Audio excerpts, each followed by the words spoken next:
औज़ुबिल्लाहि मिनश्शैतानिर्रजीम बिस्मिल्लाहिर्रहमानिर्रहीम।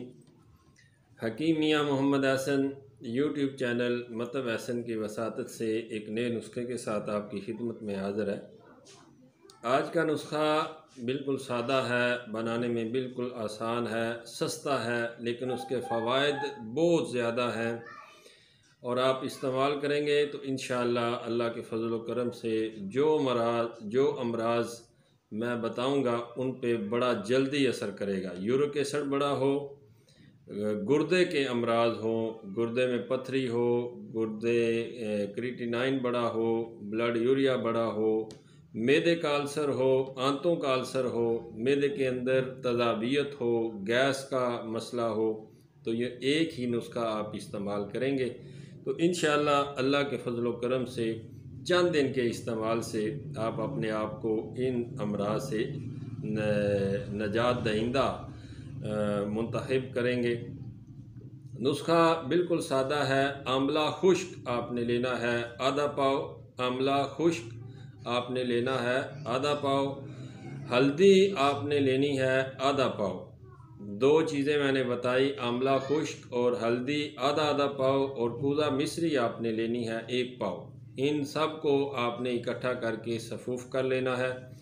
सफ़ूफ़ करके आपने किसी जार के अंदर इसको महफूज कर लेना है। 2 से 3 ग्राम इसकी खुराक है। खाना खाने के बाद पानी के साथ आपने इसका इस्तेमाल करना है। चंद दिन आप इस्तेमाल करेंगे और ख़ुसूसी तौर पर वो मरीज़ हैं जिनको गुर्दे का किसी किस्म का मसला है, उनकी पथरी का मसला हो, गुर्दे के अंदर पथरी हो, मसाने के अंदर पथरी हो, तो उसको बिना किसी तकलीफ़ के खारिज करता है। जिनका क्रिएटिनाइन बड़ा हो, गुर्दे के अंदर सोजश हो, ब्लड यूरिया बड़ा हो, तो उनके लिए बड़ा अच्छा है। यूरिक एसिड के मरीज़ इस्तेमाल करेंगे तो इंशाअल्लाह यूरिक एसिड चंद दिन के इस्तेमाल से कम हो जाएगा। अल्सर के मरीज़ एच पाइलोरी जिनका पॉजिटिव हो, बड़ा बेहतरीन रिज़ल्ट का अमल है। आंतों का अल्सर हो, मैदे में तज़ाबियत के अमराज मरीज़ान बहुत ज़्यादा है आजकल।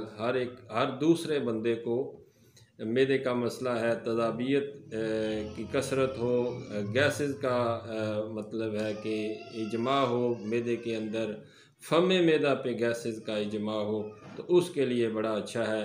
आप इसे इस्तेमाल करें। बिल्कुल सादा है, बनाने में बिल्कुल आसान है, सस्ता है। सारी की सारी चीज़ें पंसार स्टोर से आम मिल जाती हैं और सस्ती हैं। आपने सिर्फ़ ये कोशिश करनी है कि कोई फफूंदी ना लगी हो, अज्जा के अंदर साफ़ सुथरे अज्जा हों, आप उनका घर में ला के सफ़ूफ़ कर लें, ग्राइंड कर लें उनको, और या आवन दस्ते में उसको कूट लें, और 2 से 3 ग्राम आपने चाय वाला जो चम्मच है वो आधी चम्मच आपने दिन में 3 बार खाना खाने के बाद पानी के साथ इस्तेमाल करना है। तो इंशाअल्लाह अल्लाह के फजल व करम से इन अमराज से आपको चंद दिन के इस्तेमाल से निजात हासिल होगी। उम्मीद है आपको ये सादा सा नुस्खा पसंद आया होगा। अगली वीडियो तक के लिए इजाज़त दीजिए। फ़ी ईमानिल्लाह।